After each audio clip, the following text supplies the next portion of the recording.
welcome to What You Doing Podcast, the interview podcast where I talk to cool people about the amazing things that they're working on. My name is Matt. Today I find myself absolutely amazed to be sitting down with Jason Cordova to talk about the Gauntlet, running a publishing company, and his own TTRPG designs, including most recently Brindlewood Bay. Jason's someone I've been following in the TTRPG space for a long time. The Gauntlet is a pretty special little thing, and to have him on the podcast is really exciting. Now I have a fun little announcement that I'll talk about in the outro, but for now, let's get to the interview. Am I very plosive-y? Like, are you hearing lots of like pops when I go pop pop pop? Or okay. No, you sound good. Yeah. Fantastic. Great.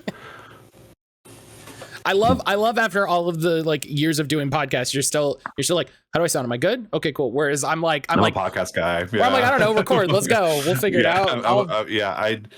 I've been doing podcasting for so long that, and I know what my editors are always asking about, so that's what I try to deliver every time for everyone. So yeah. No, I love it. It's great, and I'm very much of the school of like, I don't know, we'll start recording, and if it's weird, I'll figure out how to fix it in editing. Hey everybody, welcome to What You Doing Podcast. My name is Matt. Today I'm sitting down with Jason Cordova. Jason, say hi. Hello, Matt. How are you? I'm doing great. How are you doing? I'm doing really good. Thanks for having me on. Yeah, of course. I'm very excited.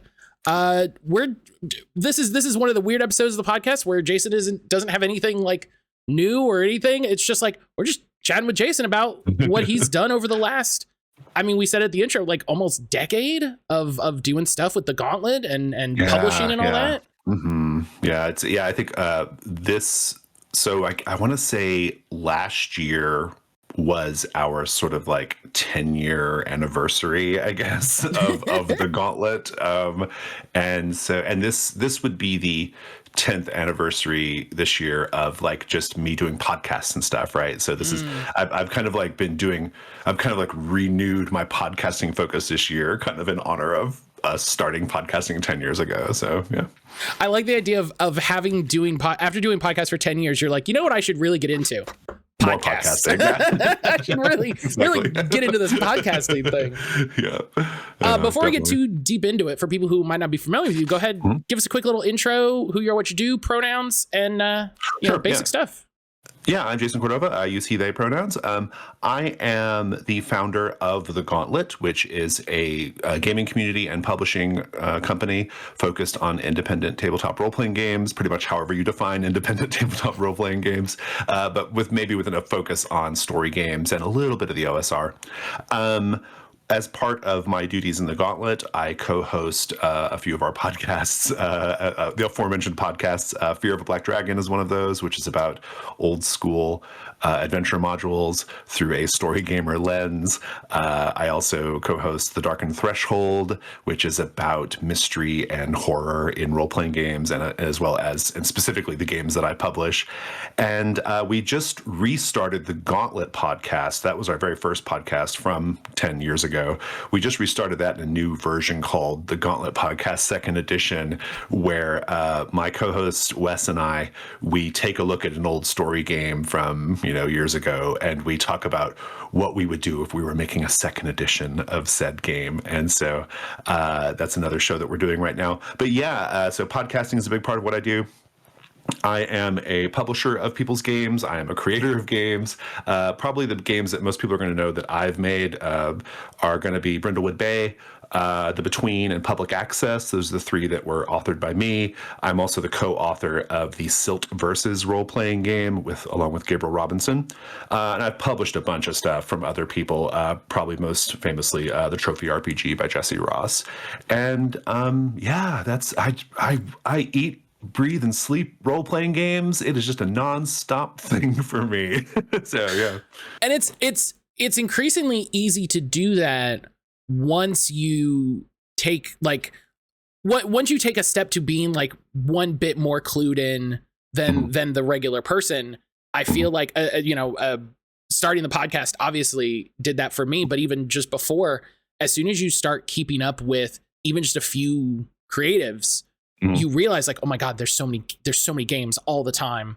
There's new games everywhere, all the time. Yeah. And as a publisher, aside from being a creative, I can imagine all you think about is RPGs because you're thinking about where's this in editing, where's this in layout, where's this in final, where's this in printing, is this on the boat, where's the boat, where's the well, and the marketing aspect of it too, right? Like I don't think people understand, for a lot of us, for those of us who like aim to make role-playing games our job, as opposed to just a side hustle or a fun thing, 75% of what I do is marketing, and it has nothing to do with writing games and making games. I mean, that 25% that's about making games is really important, and I love it, but the part that like makes it feasible is the marketing part of it.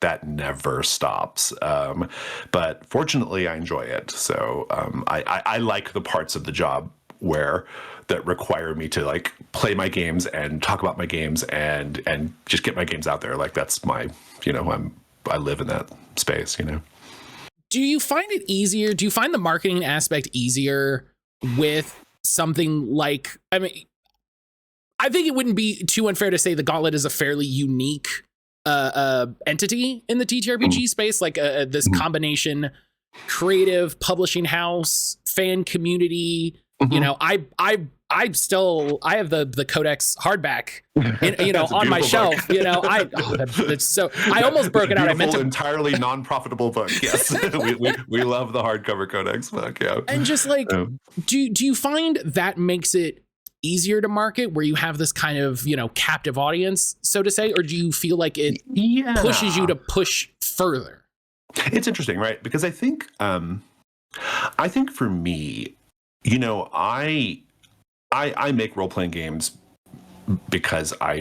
mostly because I enjoy playing them. Like there's a part of me that in everything I do, I try to center and orient to the center the experience of play, right? Like it is not enough for me to just want to put a book on a shelf or to put a PDF in someone's folder on their computer. Like I really want people to play it, and I want people to understand my games at the sort of like play level, right? And I think part of the reason why I have that attitude is because I came from the Gauntlet. Before we were a publisher, we were just strictly a play community. Like we were organizing. You were back there in the G+ days. Like we were organizing hundreds of game sessions, like every year, and that was just so central to who we were. Like getting games to the table, playing games, finding out what makes things work, like understanding role-playing games at a really practical level as opposed to a theoretical level. That's really, really central to what the Gauntlet is, and so I kind of like that sort of informs how I create games. It also happens to be very helpful and informs how I market them, right? So I always make sure that our core supporter, our core customer, our core community member, who is like a member, that is somebody who supports us on Patreon or who has been following our podcasts for ages or who is in the Discord, those people, if I know a game is working for those people, if I know a particular mechanic is working for those folks, if I can see and read the excitement, then I know I can transmit that more widely, right? Like if that core group loves it, I know what I can do with it from a broader perspective, right? So in some sense, yeah, they're kind of like a really hyper focused selection of the market, right? like they kind of are like my test market, I suppose, in a certain sense.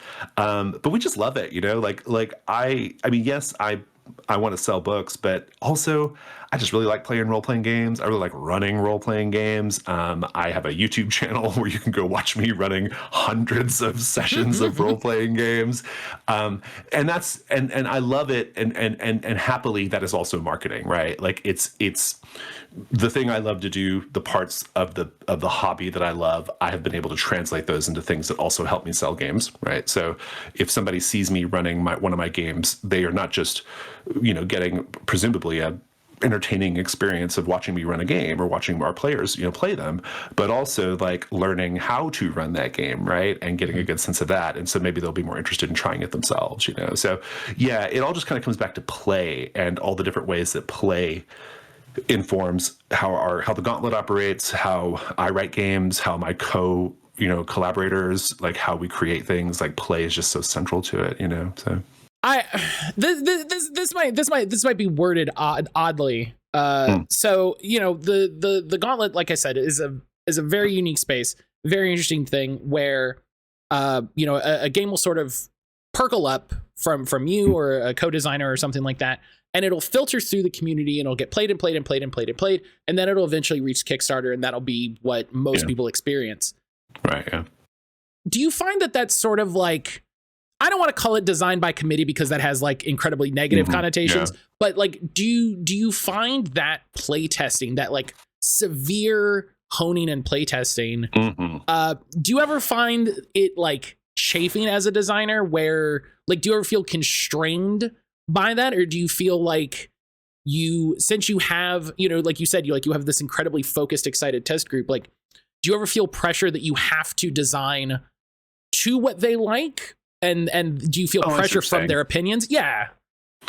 No, I don't think so. I see where you're going with that question. For me, it's more about like, I do think that like a lot of the folks who are in the Gauntlet, they're there because on some basic level, the way I and maybe my podcast co-hosts, the way we think about role-playing games and the way we think they should work and the way that we kind of like interact with the hobby, I think that is naturally appealing to them. So it's a little bit of selection bias, right? Like the people who are there because they like the way we do things, right? But also, I feel really strongly about this idea that as the game creator, it's my job to like meet my design goals and to stay really true to my vision and then sell it to people, right? So like I believe really strongly in my idea, and now it is my job to make everyone else feel the same way about it, right? Like I always love to be able to tell a story about our games, right? Like where did this come from? Where in my headspace did this come from? Like what was I thinking about at that time?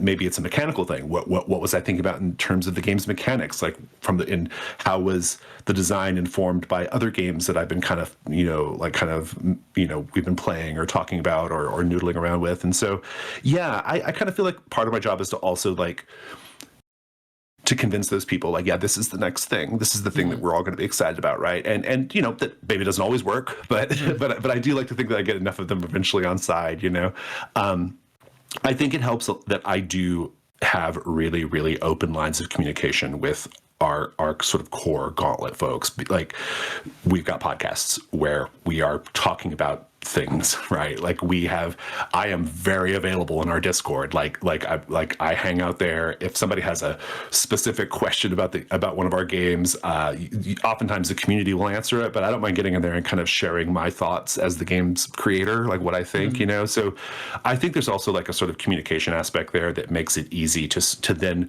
bring new ideas to the group and say, hey, because I think I have a certain amount of like credibility, right, with our group, so that's a big part of it. Going back to what you said though about like that kind of like iterative process of design and like kind of letting something exist for a little bit in a sort of digital place and then taking it to Kickstarter, that's a really, really important part of how we do things in the Gauntlet, right? Like I will release a game on Patreon or whatever other digital channel. I like for it to be like basically like 90% done, like this is basically done. It's totally playable. You're going to enjoy this. In the case of Brindlewood Bay and the Between and public access, you're going to enjoy it for years before we go to crowdfunding, but I'm also going to be paying attention as you play. I'm going to be asking you questions as you play. I'm going to be seeing what people are responding well to. I'm going to, I have my own instincts as well. Like I put a game out, but I've now been playing it and I have a thought that maybe this particular procedure or rule doesn't quite work, or it's not doing what I want it to do. Maybe that's confirmed by folks in the Discord who are playing it. And then once we've had a couple years to sort of figure all that stuff out as a community, then we make the sort of like the final version, the ones that most people will interact with, right? That's just how we do things. I don't think we will ever take a game directly to crowdfunding. Like, I just don't think that's ever going to happen. Like, we will always let a game live in a sort of like very, very, very, very highly polished beta state, like for a while, right? Before we go to the sort of official, real, true 1.0, like it will exist in a really, really polished beta. That's the way we've done Trophy, Brindlewood Bay, The Between. We're going to kickstart public access this year, the physical edition of that. So, and all of these games had years of hundreds of people playing them before we went to crowdfunding. And that's just, I just think that's the responsible thing to do. It also, I think, to me, the crowdfunded version of the game is the one that I want to be most proud of at the end of the day, right? It's the one that I want to best reflect my vision, and like what and kind of what, like where we landed with it, like this is the ultimate version of this game, and you're getting the one that we are most proud of and the one that we know works the best, so yeah, I'm lucky and happy that we have we have the ability to do that, right? We have the ability to let a game find an audience for a while, and to find play groups and to get people kind of excited about it, and indeed to get them to sort of like try things out, and see what they think of it before we have to take that bigger, more risky step, Yeah, and I think it's an incredible asset for y'all as individual creators, and then as a publishing group overall. A thing that's come up a bunch of times, talking to various TTRPG creators, is this idea of revisiting a game and sort of reworking a game and saying, okay, here's what it is, and then figuring out changes or design or coming back to it and be with a clearer head and saying, oh, actually, this is how I want to do this. And I feel like the Gauntlet community is like a pressure cooker version of that, where it's like, okay, here's the game, and then you throw it in there, and then it gets all, okay, there it is, and it pops out, and here's the game. And I think, well, and we're gonna play it, that's the thing. Like, it goes back to this idea of play, right? Like, I want people to play these things, and I want them to interact with it in the way that it was meant to be interacted with, right? And because it's gratifying as a game creator. I like for people to play my stuff, but also there's, like, again, it's this idea of the people who are going to be playing this in the Gauntlet are the people who are going to put it through its paces, and they know, like, they're going to know what is working, what's not working. They understand our particular play culture that we're always trying to convey in our games and how it works and interacts with that. They, for a lot of our community members, they know my personal expectations because I talk about them all the time, right? Like, so it's a bit of a pressure cooker, but I also would be really clear about the fact that we're having a lot of fun, right? So, like, that's really important, right? Yeah, we're all having a lot of fun, right? I mean, pressure cooker more is accelerating the natural process more than any. Yeah. Well, it's yeah. I mean, I think that for me, it's like I always want our games to be in communication with each other, in communication with the Gauntlet community, in communication with media, like folks. Like I want to know what they're like. I like for our games to be in communication with all these different groups of people as much as possible, because it's all just helpful data, right? Like, it's all stuff that I take on board, and I find my way to the best version. At the end of the day, I always am the one who makes the final decisions about my games, right? Like, I know what I want, and I'm going to express my particular vision. But I find that the fact that our games are out there getting played by so many people, and I'm able to, like, watch and see what's happening, or watch somebody stream it and see what they do with it. Like, I'm always taking that in, because I want to make sure that my vision matches up with the experience at the table, and how do I have to alter that to make it the best experience, Yeah, I've always wondered how TTRPG creators feel, and it's gonna vary, I would imagine, with, like, okay, I made a game, here it is, and then you watch somebody do an actual play. I always wonder how many times someone's sitting there just like, oh, that's not what I know. Sometimes it's so bad. Like, sometimes it's so bad. Like, sometimes it is so bad. But here's the thing, though. that is very helpful, right? Like some of the very, very early streams, for example, of Brindlewood Bay, Brindlewood Bay was doing at the time was doing a lot of really novel things in the space, and things that people hadn't really done before or seen before. And we had people finding it because of its subject matter. We had people finding it who maybe were not super well versed in Powered by the Apocalypse style games, or they weren't really well versed in narrative or story focused games, and they had more of a sort of traditional role playing game background. And some of those streams were hard to watch. Like, they were really hard to watch because they were just like plainly not getting it right. But that was helpful because when we did the eventual version, the sort of eventual Kickstarter version of Brindlewood Bay, I made sure to beef up the keeper support section. I made sure to sort of to make like the examples much more clear and concrete about like how it should go, and I included my design thoughts at the end of the book as well. So like I wanted to I was trying to answer some of the like issues that like people who had never played games like this were running into as best I could in the game's text. But also, I was also like, you know what, Jason, you have to show people how to do this too, And so that's when the Brindlewood Bay days, that's when I really started, I was like, you know what? I've got to put videos of me running the game on my YouTube channel so that people can get directly from the horse's mouth, like this is how the game is meant to be played and run, and I think that's been really helpful too, So yeah, those sort of early, those early streams of people playing Brindlewood Bay the very wrong way were helpful as well. Well, yeah, so, doing it wrong can be, like you said, way more valuable than doing it right, because you realize oh, okay, I see how we got here. Exactly. I see how we got here. And in all cases, I could tell everyone's having fun, so that's good. You're happy everyone's having fun, but at the end of the day, it's a thing that people say oh, as long as everyone's having fun, there's no doing it the wrong way. Well, no, there is a doing it the wrong way.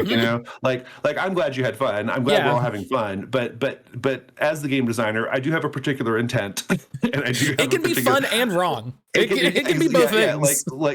But be even better, fun and right. So that's kind of my feeling on it. Yes, I love it. I love people. You know what? I'm not going to come to anyone's house and slap the book out of their hand. They can play the game and run the game however they want. I love that. I love that you're having fun.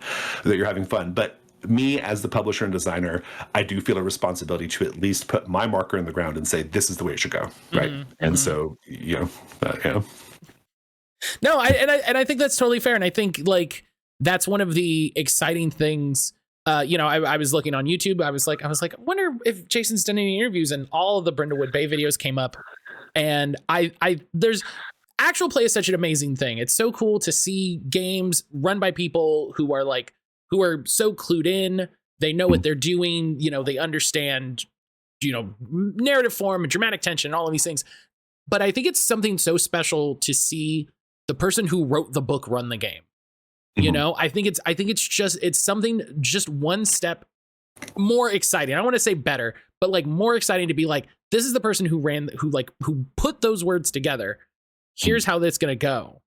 And it's always exciting to see that and to have that visibility and that just oh, this is going to be good. This is going to let me know how to run it. This is going to let me know how it works. I love it when a game designer does that. John Harper does that, right, for his games. He not APs as much, but does those how to play Blades videos and stuff. I think that's all really helpful stuff. I always tell people who are kind of just getting started kind of professionally in role-playing games, publishing the games, I always recommend get an actual play of your game somewhere on the internet. If you feel confident in your ability to run the game well, then you should be that person. But maybe you're not. I happen to be. I think I'm a pretty good GM, and so I feel very confident getting on and running my games, or anyone's games for that matter. And I know that it's going to be a good tool for people. But maybe you're not so confident in the game running part of it. Well, find somebody who is. Give them a couple $100 to run your game so that you have a video of your game being run, and you are way ahead of 90% of the game designer market, right? By having just a a video of your game being played. It's just so, it almost feels like mission critical at this point in the industry, right? Like, I don't know how games get by without something like that, right? I mean, if you want to have any kind of success in the market, you really have to like show people that like it's showing people how to run your game and how to play your game, but also it's sort of telegraphing seriousness, if that makes sense. You know, it's like saying, I care enough about this, like, to make this video, and also it's a real game that people are playing, that people are in, you know, it's a real thing. And yeah, AP, you know, from a marketing standpoint, is really, really important. And even if it's just one video, that's a video that you can post on your eventual crowdfunding page. It's a video that you can like include in the show notes for things like this or for other appearances you make. It just feels so important to me, you know. Yeah. It's a thing I've thought a lot about, of like looking at designers' digital footprints for their work and stuff, you know, talking about things like itch pages or you know, cards or link trees or whatever you end up doing, like having more content there, having more things, having things like, oh, here's my game, here's this person playing it, here's a how to play, here's like a little trailer someone did, and that's part of why I started doing this podcast. Was I wanted to, more so because for years I was like, I don't want to do actual plays or anything like that. Like, I'm a white guy looking person. I don't want to, nobody needs me in their thing. You know, I don't need to take up that space. But what I kind of ultimately decided on was, I was like, I like talking to people. I love asking them questions about the things that they're doing.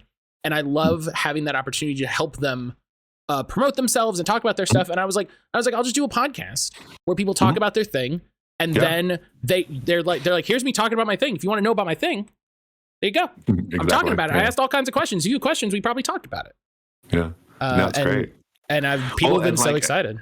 Well, I'll tell you, like from the vantage point of somebody who came up, like I came up like in a role-playing game era where, so basically, like, you know, we kind of started on G+, which was a terrific space for talking about and promoting games, right? Like, I don't think we'll ever have anything like that again. It's very sad, actually. It was so weirdly built compared to how things are now. It almost, it was an accident. They didn't know what they were doing. I don't know how we replicate it, right? But, you know, we kind of started there, and then we had to adjust when Google Plus went away, and kind of went through a few horrible Twitter years, because I think everybody did. And then, you know, and we eventually kind of found our footing in Discord in different ways and different things. But as someone who kind of came up, you know, having to promote their games without traditional media, you know, like without traditional journalism, you know, like without like we don't get to benefit from like the kind of like earned media that like something like Dungeons and Dragons or Free League, you know, like we don't get that, right? So I appreciate when folks like you like put together streams or podcasts or whatever where we just get to talk about, or you know, our stuff. Like I told you before we started recording, I'll show up anywhere.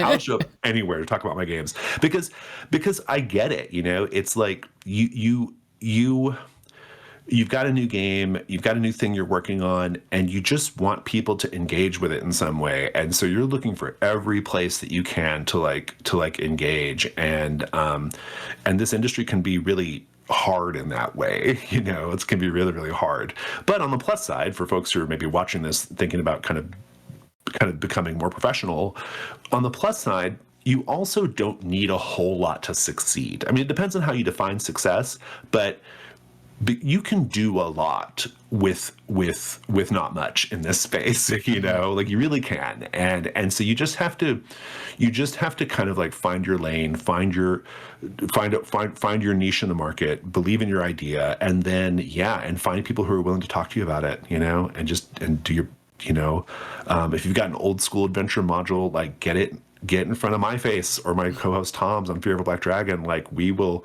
if we play it and cover it, like that'll help you, right? Like you just got to find the folks who are like talking about your stuff and who are interested in the stuff that you're doing. And every little bit counts, you know, every little bit helps. So, yeah, God, in the G+ days, if like it was just trying to get 3 guys with a blog spot to talk about your thing, and that was making it. That it was. But you know what though? Like Brindlewood Bay, a lot of Brindlewood Bay's early success was precisely because the Alexandrian like gave the old edition of the game a good review, right? Mm-hmm. Like people were finding it who never would have found it, you know. And the thing is, you never know who's going to find your stuff. Like I didn't give Justin Alexander a copy of my game. I had no idea he was playing it, right? I had no idea. But the thing is, like, the more you put your work out there, the more you chat with anybody who will listen to you, you know, every little bit, it all adds up, and eventually you're going to reach a certain amount of like critical mass, or like you're going to have a little tipping point, right? Mm-hmm. But you really got to keep at it. That's why I said earlier, like 75% of this job is marketing, right? And there's no getting around it. And like, and I think, you know, some people like they catch lightning in a bottle with their game idea, and they don't need to do a lot of marketing, and God love them. Like I'm so happy for them. Like that's great. More power to you. But the rest of us, we have to get out there and talk, you know, and we got to put it out there. And so, you know, I appreciate stuff like this for sure. Yeah. And it's great to see, you know, it's cool to see people talking about cool games, you know. I think exactly. Yeah. It's cool to, it's a thing I keep coming back to. Like, fans need to promote things that they like, because like you as a creator, or whoever as a creator, can only do so much. They only have so many hours. If 10 people play their game and like it, that's 10 more people that can be promoting their stuff, talking about their stuff, you know, saying, hey, you know, from this, you know, I've been recommending people to things. People have been recommending me and whatever. And that's, as soon as you get out there and people start to know you and moving, you know, that's great. More, it's the focus, like going into 2025, like the algorithm will not save you. You know, just post on social media will not save you. Yeah. You as an individual, whether as a creator or a fan, have to push the cool stuff that you want in front of people. And sometimes you have to be blunt about it and be like, look at this cool thing. Look at it. Mm-hmm. Yeah, that part of it's not getting easier. I mean, there's interesting things happening, like with Rascal and like, you know, some other like little media initiatives and outlets that are out there. But to me, nothing, absolutely nothing like replaces just talking to like enthusiasts and like fans, and like going to those spaces, and I continue to believe the absolute best thing you can do is to get a really nice actual play of your game like done. I really believe that's like so important, you know. Something easily shareable, man, that's no matter what you have to pay to get that done. I mean, a lot of people do it for free, right? But assuming you want to like pay your players or your GM or whatever a little bit of money, it will be worth it. I promise you, it's going to pay you back. So yeah. And then that just lives, and you can do whatever you want forever. Yeah, yeah, it's always there. So let's get into sort of like the history of the Gauntlet, because it's been so long for people. You know, this is only the second time G+ has come up on this podcast, and I feel a little bummed. But yeah, like, so what was kind of the original impetus for the Gauntlet? Yeah, well, so it pre-existed me. It was in its form then, this would have been around 2013, early 2013. It was a G+ community that was based in Houston, Texas, and it was essentially like the G+ community was essentially just like a kind of, hey, let's get together and play a game, like message board kind of thing, you know, for local role players. And it was defunct. Like nobody had posted there for ages. And I had just moved to Houston, and I needed, I was really into like, I was really like into story games, and I had just kind of come back to role-playing games after not being involved in role-playing games for a long time. And I was really excited about like the games of like by the Bakers and by Jason Morningstar and by Emily Care Boss and folks like that, right? I was really hyped about those games, and I wanted people to play them with. And so I had just moved to Houston, and at that time, every role-playing game group in Houston was Pathfinder. It was just Pathfinder. That's all it was. There was nothing but Pathfinder, right? And so I found this one group, and I just posted. I was like, hey, I'm really interested in playing this game. I think it was I want to say it was the Shabalhiri Roach by Jason Morningstar, but it might have been something else. But I was like, hey, I've got this game. I'd like to play it. If anyone's interested, just let me know. And someone in the group was like, well, hey, I've got a space, like we can work at my employer's office on Fridays, like after hours, right? Like we have access to the building, so after hours we can just meet in our office space and we can play there. And I was like, oh, okay, cool. And we did that. Regrettably, that place turned the AC off on the weekends. So that was not always the most pleasant thing, but it worked it did work though. We got together. I brought my game. We played. We all had a good time. The people who showed up were like had never played a story game or heard of the concept of a story game, and so that was all kind of a new thing. I was kind of getting into it too, but we did that for a while. We would meet like every Friday in this office park, and we did that for months, and it was great. We were having a good time. We were playing games that no one had ever heard of, that we were all kind of discovering for the first time on G+ mostly, and then that once a week game became a twice a week thing. On Wednesdays we moved to playing in this like bar restaurant thing, and then eventually we added a Sunday game. And so for pretty much like the back half of 2013 all the way through 2015, we were playing like 3 times a week. We were meeting in Houston, and that was the Gauntlet. And I was organizing it all, and I was, and I had a couple people who kind of helped me organize it, but I was mostly like kind of organizing the meetups and stuff. And we just did that for a long time. And eventually that Wednesday meetup especially, it grew to like have like 4 or 5 tables going, whenever, like every Wednesday, like playing different games, like Monster Hearts, a lot of Dungeon World, a lot of Monster Hearts, Monster of the Week, a lot of PBTA. That kind of became kind of our mainstay. And then I moved from Houston.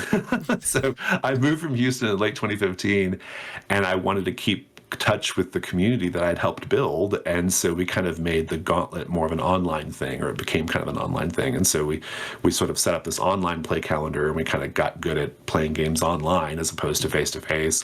And then that was also around the same time we started the Gauntlet podcast or thereabouts. And then shortly after that, we started this podcast that was focused on Dungeon World called Discern Realities, which was great fun, and I think was a lot of people's introduction to Dungeon World. And so it kind of became this more of an online community with podcasts essentially, and that was like the first few years of the Gauntlet. Yeah, and so I think like people, if you weren't there in the G+ days, pre, 2013, 2015, 2017, I think it's hard for people to conceptualize like how difficult it was to find spaces for things like this. And that's why, G+ like felt so big, because it was so central for a lot. It was so easy, and so it made things so accessible for a lot of reasons. It was an accident of design by the creators that the community took and shaped and used to what we needed. Yeah, I think at the end of G+, it was only the role-playing game community there. I don't know that anybody else was there. Yeah, I feel like everybody I knew on G+ that I didn't know separately was a role play. Like I can think of like 5 people from G+ that I'm like, yeah, they're just from role playing. That's it. That is explicitly the way I never had a single friend on G+ who wasn't a role-playing game person. I would tell people like about the Gauntlet, and they'd be like, and we'd have to start with what's Google Plus, it's that kind of thing, right? So okay, so okay, so they decided. So it's like Facebook, but yeah, exactly. Yeah, it's like Facebook, but they don't start wars. Yeah, exactly. Right. And also Google's been ignoring it for the last few years. So there's that part too. It 100% had the vibe of a project manager who was high enough to get their thing greenlit, but then also immediately forgotten. Yeah. Just like, what? That's what Google was in those days, though. Remember Wave? Did you ever see Google Wave. Oh my God. There's lots of stuff like that, right? Like There's they would so just like many. a thing that would go away. There's a great website that just catalogs all of the things that Google has killed over the years, and it's just like, oh yeah, I remember use that all the time. Wild. Yeah. R.I.P. Google Reader. Yeah.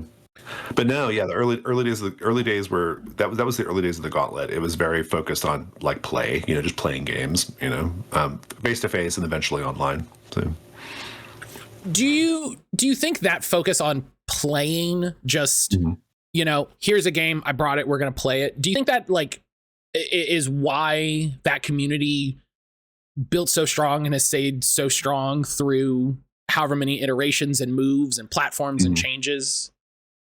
Yeah, I mean, I think there's a sort of like, to me, it's all about like, there's this issue of like, I don't know. To me, it's always been a question of like credibility, right? Like, a lot of like people have the idea of, oh, I'm gonna like run some games on Meetup, or I'm gonna like start a new weekly game or whatever, or I'm gonna go to the game store and organize some games. A lot of people have that idea, right? But the difference with the Gauntlet and a lot of those folks is we did it. We stuck to it, right? Like we were very consistent, right? Like if a thing went up on Meetup, that Meetup happened, right? If I said I was running a game, that game got ran. If one of my fellow game runners was like, I'm gonna run 4 sessions of Monster Hearts, like we made sure that happened, right? Like there was we had a really, really like we were really like in those early days very strict about like, if you say you're going to do a thing, you're going to do the thing, right? Like, or you don't get to do it again, right? Like, so it was really kind of strict in that way, but it was necessary because I had been in other spaces, not related to role-playing games, but like other like activist spaces and other hobbies, where people would have an idea and be really excited about that idea, but then they would never follow through, right? And so our superpower was follow through, right, in the beginning, but eventually, especially once we started doing podcasting, that sort of credibility started to be more about like our ideas about games as well, not just our commitment to playing them and following through on our commitments, but also like, here are our ideas about role-playing games. Here's what we think about role-playing games, and here's how we feel about gameplay and what we think is good gameplay and what we'd like to emulate in our own games, and what we'd like to emulate in our own games that we run and now make. And so we started to develop that sort of credibility there. And then, so that when we got to the publishing part of it, that I think we came to it with a lot of built-in, that credibility helped us like have a lot of like built-in support, basically, right? Like people knew that we've delivered in these other ways, and so we can deliver in this way too, and that is something that is not easy to do. That is not something that anyone listening to this can easily replicate, right? We spent a lot of time building that up and making that be the way it is, and so, but that's a big part of it, and I think the real like glue and the thing that kind of like really made it all work is, yeah, we're organizing games, yeah, we're talking about games, and yeah, okay, now years later we're publishing games, but we always kind of come back to talk about our experiences in our community spaces, whether it was Slack back in the day or Discord now or G+ really back in the day. Like we always kind of come back together and we talk as a community about our experiences, and that helps us develop what is a really particular play culture in the Gauntlet, right? That I don't think is replicated anywhere, though we certainly try to telegraph it in our games. We have a really particular play culture, and that play culture sort of becomes the thing that binds it all together, right? Like that's like people like, when you sit down to either play a game that I've scheduled or a game that I've published, you can expect certain things, right? You can expect certain things. And so that credibility, that sort of reliability, that play culture that we've developed, that's the reason why it works, right? It truly is a community, I mean, and we've had our ups and downs like every community does. But at the end of the day, we always come back to just we just really love playing role-playing games. And like, I mean, it's really it. I mean, it sounds so trite and simple when I say it out loud like that, but it's the truth, I mean, like I wouldn't do any of this if I didn't also still get to play games 4 times a week. Right? Like, yeah, okay, Brindlewood Bay, huge hit. I love it. I'm glad it's a huge hit. It's really helped us a lot. But or the Between, public access, like these games, like people love these games. It's great. I love it. And I love making them. But at the end of the day, I like to just sit and run a game, Mm-hmm. And so and I think people know that. People know that. People know that, like, at the end of the day, Jason Cordova is here to have fun playing role-playing games, and so I think that also I think that's a sort of it. I think people pick up on that, and they know, they know I'm for real. They know you're about it. Yeah, I'm about it. Exactly. Yeah, exactly. So big poster, Jason Cordova is here to run a game. I'm here to run a game. I'm here to run a game specifically. I'm not much of a player. I'm a much better GM than I am a player. That the diligence you talked about at the start of saying, like building that community of saying, if you say you're going to be there, you're going to be there, you're going to do the thing. That is my big advice. When people would say, like, I ran Pathfinder Society stuff for almost a decade. And people would say, like, how do you build those spaces? How do you build recurring players? How do you build like a community? And that diligence, that reliability was always the thing that I would come back to, was like, if you go to a store and you say, we want to run games, the second Saturday from 2 to 5, when the second Saturday rolls around and it's 2:00, your butthead better be there. You better be there. Right. If no one shows up, yeah. Oh, well, you try again the next second Saturday, because there's nothing worse than them saying, oh, some people came into play and you weren't there. Yeah, and that's right. And You're done. You're burned. Yeah, it's true. And like to me, what I find is really, like, taking that from a kind of different perspective. A lot of people have this thing where they will organize just like a home game. There's no public aspect to it, but they're organizing a home game, and they are in the middle of their campaign or whatever, and someone doesn't show up, or 2 people can't show up that week, and so they cancel the session, right? And I just feel very strongly you can't do that.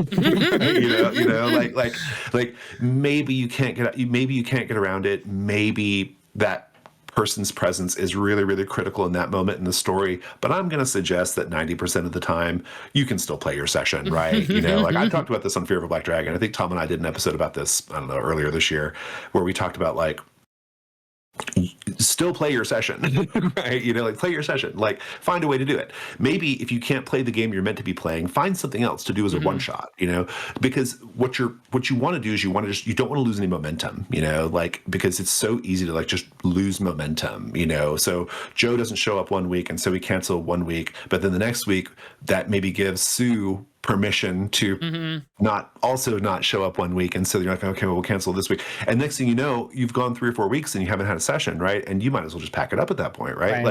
Like you don't want to ever lose any momentum, and so even in your home games, like, I really, really strongly recommend, like, you find a way to still get to the table, whatever that looks like. Like, there's lots of good strategies for, like, accounting for a missing character. Talked about it on Fear of a Black Dragon. That episode, I think it's the it's the first episode we did this year. So whatever the first one was from 2025, we talked about this. But maybe you play it one shot, whatever. You don't want to lose any momentum. And also, here's the thing: if you still show up and play, Joe, whoever canceled, or the person who regularly cancels, or who maybe, like, is a little shakier on their availability, they will start to get FOMO about it, right? And they will fix their schedule so that they can start coming, And so, but that doesn't happen if you don't stick to it yourself, So I agree 100%. Like, continue, as someone who is currently trying to get a home game back together after a holiday break, to let you know how that's going. That'll get you. Yeah, holiday break will get you, right? That momentum is so important, and is critical. So easy to lose. Especially in a game full of adults. When you have, everyone's got things. everybody has like I get it. You've got a schedule, you've got kids. I get it. But if you're the organizer of the game, you got to find a way to get to the table. You've got to find a way to do it. And the players will eventually get there, but you have got to be the one, you know? Yeah. It's that sort of advice that's like, this is a little rough to hear, but it's ultimately going to lead to the thing that you want. And if this is the thing that you want, then these are the things you have to do. That is true. And that's, you know, I had heard for years, I remember hearing in you know, various places on social media, it was always funny to hear. I feel like I never hear it now. The sort of like negative opinions of the Gauntlet, of the people that you know, you mentioned like the very specific play culture. I remember hearing from some, you know, I don't want to say some specific people that sounds like I'm talking about a specific person. I just mean in very specific instances, people would be like, oh, you know, they're very full of themselves. They're very haughty. They're very strict. They're very whatever. And it's like, yeah, but also that, like you said, that is what leads to that sort of specific play culture that leads to that that attentiveness, that you know, credibility.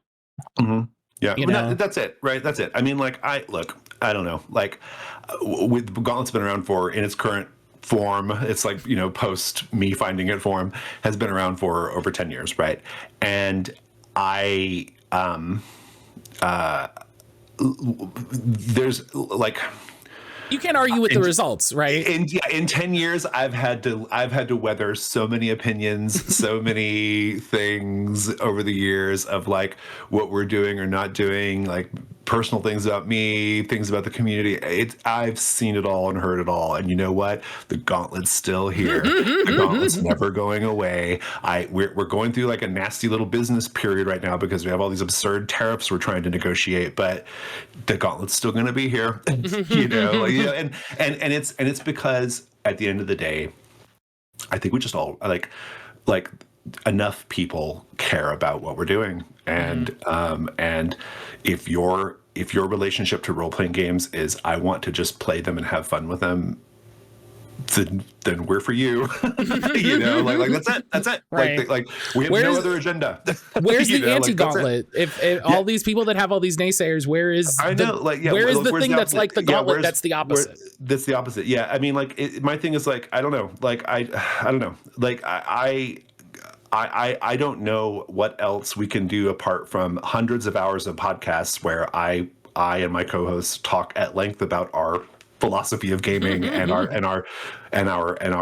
we convey who we are as people, or the hundreds of hours of play sessions we've scheduled over the years, or the games that we publish. Like I don't know, like what more communication is required of me to like, you know, like, and maybe it's not. Here's like our thing. Here's our values. Here's our stances. Oh, I don't like that. Like we've put it all here. There's nothing else to be said, you know, like I don't know what else you want, you know, like, but again, it's like, I always just say like, look, like this is it's about play. It always goes back to play for me. And if you are here to play a role-playing game, then I am happy to have you. Lately, it's more like our role-playing games that we publish, but that's not even the case as much in recent months, because we've started to kind of like with this new Gauntlet podcast, second edition, we've started to like kind of circle back to looking at games beyond our normal, you know, like bubble, you know. So while we were trying to like get our publishing business off the ground, we were really, really focused on Gauntlet published games. But we've started to kind of go back to like earlier times when we were like focusing on just like indie role-playing games and, you know, in general, you know. So it's always changing. Things are always like moving and doing different things, but the thing that never changes is we just love role-playing games and we like to play them, and we want to talk to you about playing them. And the Gauntlet does a thing that I think is great with podcasting, is the idea of having a podcast around a very specific idea and then hitting the end of that very specific idea and then being like, we're done. We did it. There you go. We're stopping. Yep. Yeah. We're a no fluff, no BS podcast network. Like everybody on our podcast teams has they know that the goal is to get in and get out. That's how we do it. You know, like there's space for like more chatty podcasts, obviously, right? Like there's space for all that, but what we deliver is just something different. We just we have a really particular focus, and we like to get in and get out. Yeah. Oh yeah. If the goal of a podcast is like, we're going to talk about the news every week, that's your goal. And hey, guess what? There's going to be new news every week. It's always funny when you see a podcast that's like, we're going to talk about every book by whoever. And then they talk about all the books. And it's like, well, here we're going to, and I'm like, no. You talked about all the books. Yeah. Start a new one then. But it's that. And I think that goes back to just the sort of credibility of the Gauntlet is like, here's our podcast on that. That's what it's about. If you want this, we got another one over here. Do you want this? Right. Do you want this? Boom. And that's I'm here for people who just want to engage with the hobby like I do, like that's it, Like, I think that's so important to like building spaces, right? Is setting your expectations and what's going to happen, and then sticking to that, and saying, hey, you can come in here and hang out and we can have a good time. And if that's what we're all here for, that's great. That's going to go great. Everybody's going to have a good time. Yeah, absolutely. But so I want to shift gears. We talked about the Gauntlet, and that's great. I'm just going to talk to the listener for a second. I'm talking to Jason fucking Cordova, and I'm freaking out a little bit. Okay, back to the podcast. So Brindlewood Bay, I said we're going to talk about Brindlewood Bay. I'm going to stop that immediately to talk about something else. Something that I love about games from the Gauntlet is every time a new one comes out, I feel like it is such an event in the greater space. Like when Trophy came out, it was such a thing, and everybody was talking about Trophy. And when Brindlewood Bay came out, it's such a thing, and everybody's talking about Brindlewood Bay. It's such an exciting time. How do I want to phrase this in a fun way, but I don't think I'm smart enough to come up with it in the moment. How do you deal with like the celebrity factor of it? Like, how do you deal with the idea of just like when a new Gauntlet game comes out, like it's a huge deal. Well, weirdly, it's so funny because I would first of all say it is the most micro celebrity imaginable. Let's just put that out there. But so like if you Google Jason Cordova, if you Google my name, I am not even the first Jason. I'm not even the most noteworthy Jason Cordova. Right? This is true.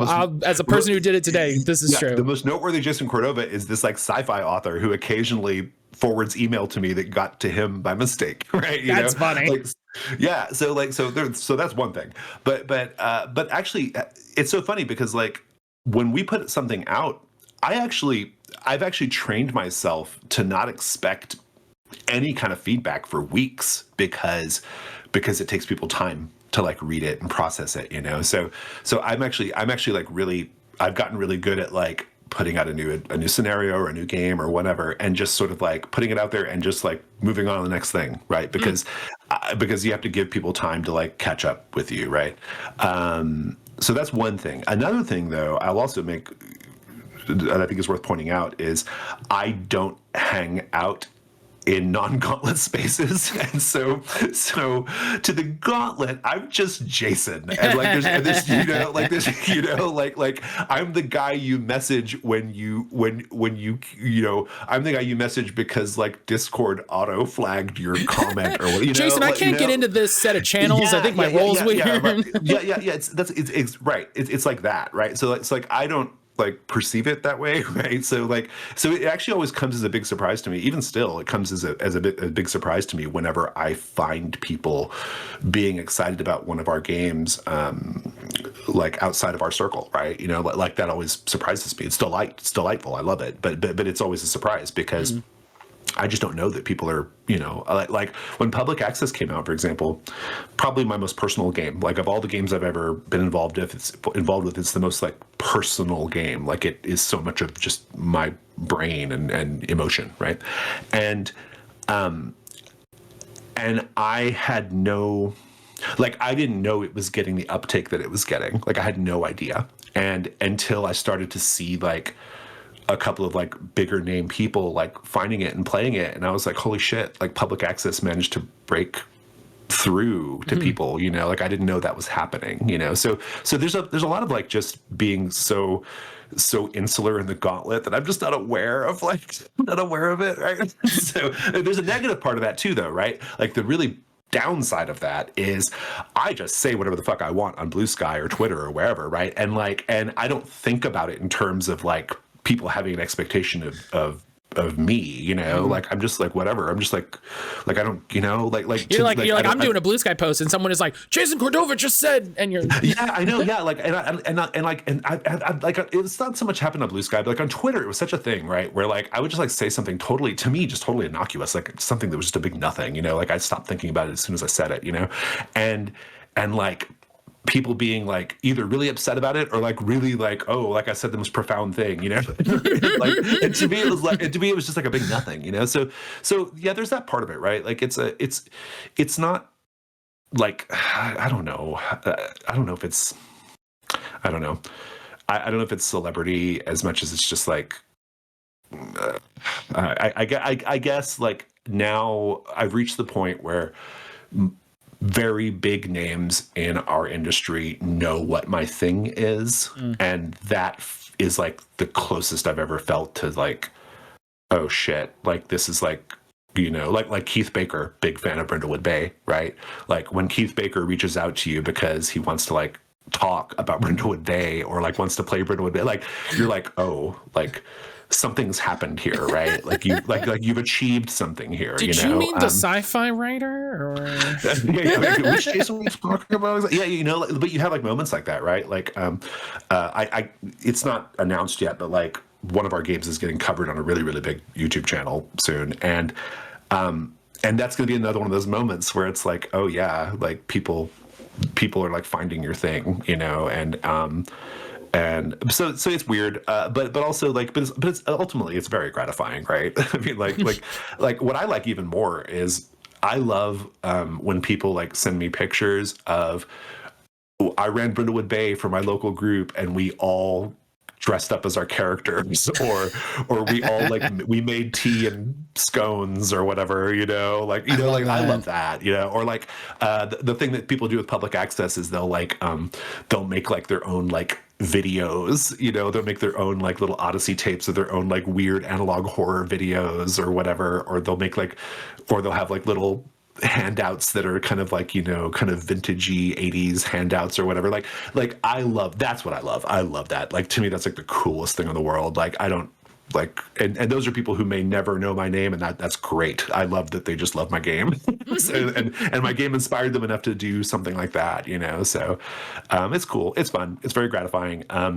And because I never venture out beyond the Gauntlet, I don't know what people are saying about me or my stuff outside of my spaces. Every now and then I hear about it, but I'm just like, that's probably for the best. I think it's for the best. Yeah. There's a part of me that wonders like, oh, is there a bit of lost marketing when you're not able to like capture a moment, but also does that mean you don't see everything people on social media say? And that's probably a fair trade. You know, I've come to the conclusion. It took me a while to get here, but I eventually did. After the sort of like the worst days of Twitter, right? There were some grim years on Twitter. I came to the conclusion eventually that my work, I have to just let my work speak for itself, you know? Like at the end of the day, I just have to let my work speak for itself. And I've had to learn to, you have to learn to like not react to everything. You have to learn to like, just kind of let things go and, you know, like, okay, somebody didn't love Brindlewood Bay's mystery system. Okay. Every now and then I get frustrated by that because I get like, it's like the constant thing I always have to deal with. And every now and then I get frustrated and I crack a little bit, but 90% of the time I just let it go. I'm like, okay, they don't get it. It's not for them, whatever. I don't have to convince you, you know, like that's kind of where I'm at, right? It's like, okay, sure. You're not convinced by something that I've created. Okay, it's not my job to convince you. I wrote the game and I've done hundreds of hours of support content on YouTube and podcasting for this game. And so if you want to engage with it, cool. If you don't, I've done everything I can. there's nothing else for me to do here. The book was you convincing them. And it didn't work. You just realize at a certain point that like you can't, there's no utility in trying to convince people of things like that, you know? And at the end of the day, like, I don't know, like I know what works for me at the game table and I know what I like and I try to convey that in my games, and enough people are into it that I can have this as a business, but there's always going to be those people who are not going to be into it, and that's fine. Like, that's fine. everyone gets to enjoy the hobby however they want to do it. So, and I kind of feel that way, like when it gets to be like kind of personal too, like, you know, like you can't be a sort of quasi public figure in this industry for as many years as I have been and have people not have an opinion about you, you know? And I always just go back to the famous RuPaul quote, like, whatever people have to say about me is none of my business. You know, and I've had to you have to really take that on board, you know? There's just no getting around it. You know? There was a big thing, I should figure out what episode it was in. There's a big thing in the Friends of the Table podcast that I listened to a bit ago. Austin Walker was talking about how even sort of separate from Friends of the Table, his actual paid podcast for people who don't know. Yeah. But you should. If you're listening to this podcast, you don't listen to Friends of the Table, I don't know what you're doing. Please do that. Yeah. And he was talking about kind of it spawned out of his time at Giant Bomb, but kind of solidified in Friends of the Table, where he was like, I kind of need to exist outside of fan spaces. I need to not be in the place where people who don't know me as a person share their opinion about me. Yeah. And it's one of those statements that like crystallizes a lot of things, you know, where you like, where you realize a lot of the ways people interact on social media and the ways some people do and some people don't. And it just sort of crystallized like, oh yeah, there's probably a lot of people talking a lot of things about someone with his amount of big air quotes, like we've been talking about, celebrity. Oh, he's like 50 times more than me, right? And if you allowed that in your brain, right, you would lose it. You couldn't function as a person. You got to stay out of the comments, right? Like that's the thing, right? Stay out of the comments. I mean, like, you know, like, even at like my scale, I like sometimes like something will start like on a Discord, right? Like, which is the main, our Discord's kind of the only place I hang out on a regular basis online. And, even there, like some people will like kind of like want to talk about the rules, and maybe they're doing it in a way that is not super in good faith or super productive, right? And even there, I try to like just rely on the other members of the community to kind of like take point on that, you know, because when I say something, it's different, right? Like if I chime in, it means something different than if someone else does, you know. And a lot of times, like I learned this years ago, I might be saying something in a way that I consider to be very objective and in good faith and practical and trying to solve a problem, but it gets perceived as something totally different because I said it. Right. You know? Like it's not getting taken the way that I intended to express it, you know, just because I said it, right? And I think that's something that I've had to really learn to like deal with, you know, and it's not easy, but I don't know. At the end of the day, I've really just landed on this idea of like, my work just has to speak for itself. Like my games, my podcasts, my APs, there's so much of my work out there.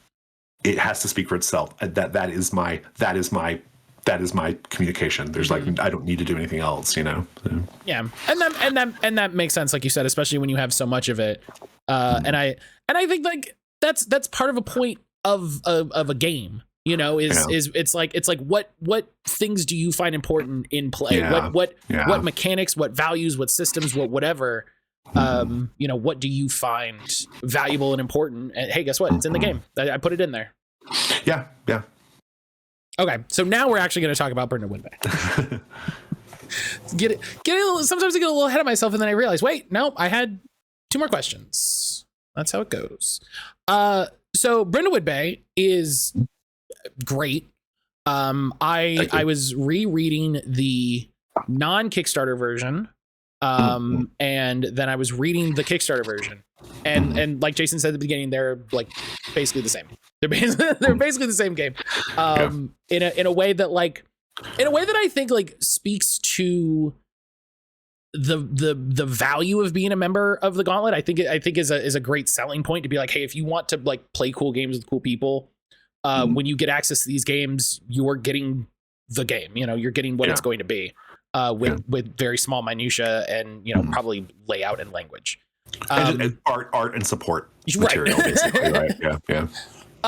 And I had a conversation with a friend of mine not that long ago where he was telling me about Brindlewood Bay. I hadn't heard of it, and he was like, yeah, like I played this with a somebody in a Discord, and he was telling us all about it. And I was like, this game sounds amazing. It also sounds like the work of a madman. Because it sounds like, for the premise for people who don't know is the players are all elderly women who are members of a book club fan club for a fictional character who live in the small New England town of Brindlewood Bay and battle occult Cthulhian-esque cultists and horrors. Right. While solving murder mysteries. Right. Yeah. Right. While solving the murder mysteries propagated by the cult and others. Yeah. And I think when you describe it that way, it sounds like you took one of those like magnet word containers and just sort of threw it up there. Right. Yeah. And we're like grandmas who fight Cthulhu, and you're like, there we go. Right. I think the first question is just, Jason, how did you come up with grandmas who fight Cthulhu? So the original pitch line of Brindlewood Bay was Murder, She Wrote meets Cthulhu, or Cthulhu, She Wrote, or Murder, She Wrote meets H.P. Lovecraft or Cosmic Horror or whatever, right? It was like Murder, She Wrote was really important to it, right?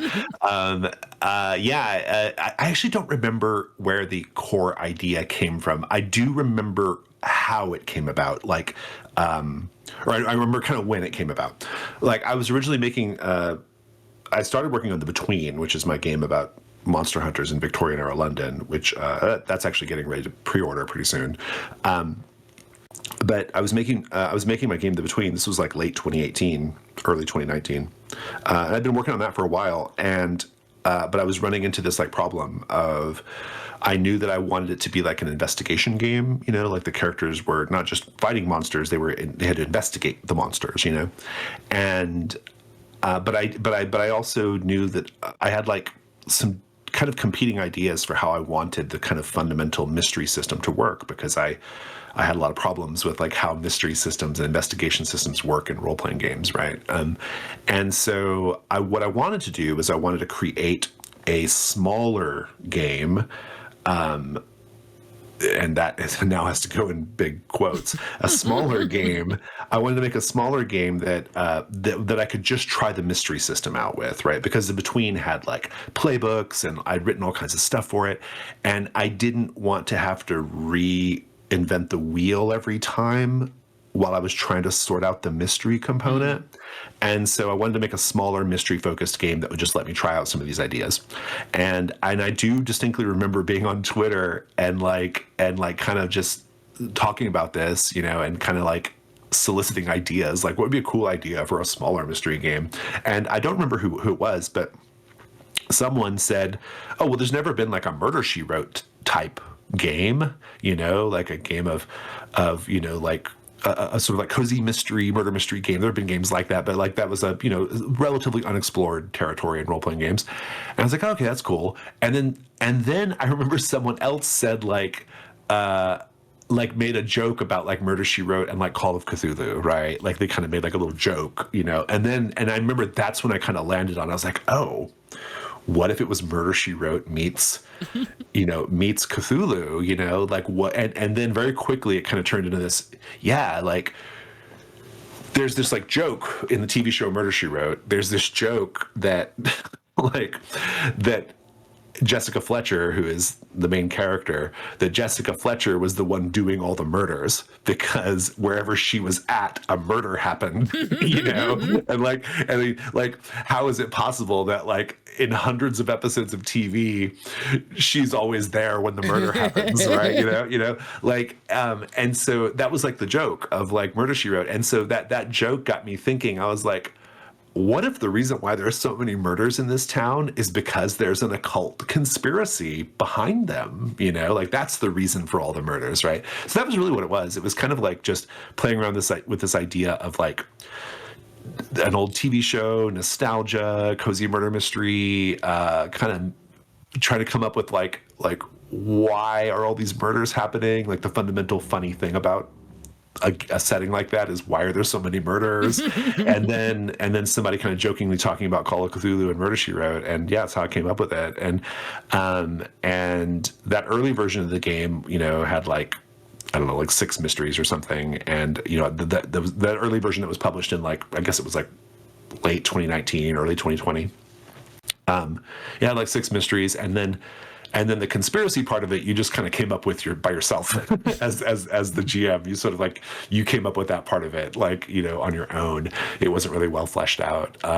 And then we did the Kickstarter version where, the game people had been playing the game for a couple of years. It was reasonably popular, and I got to kind of get a better, got to learn my game a little better. And then I was like, okay, now I know how to like present the conspiracy part of it. Now I know how to like wrap in those elements a little more strongly. And of course, we also just published a lot more mysteries too. So the eventual version of Brindlewood Bay that came out on Kickstarter, and its companion book, Nephews in Peril, had like, it's got like 40 plus mysteries and then like 6 different types of conspiracy, right? So yeah, but yeah, that's where it came from though. It was like just a lot of like kind of, I was trying to meet this design goal for the Between, like trying to find a shorter mystery focused game that would help me try out some ideas, and then just kind of chattering and joking around with people about Murder, She Wrote. So that's pretty much it.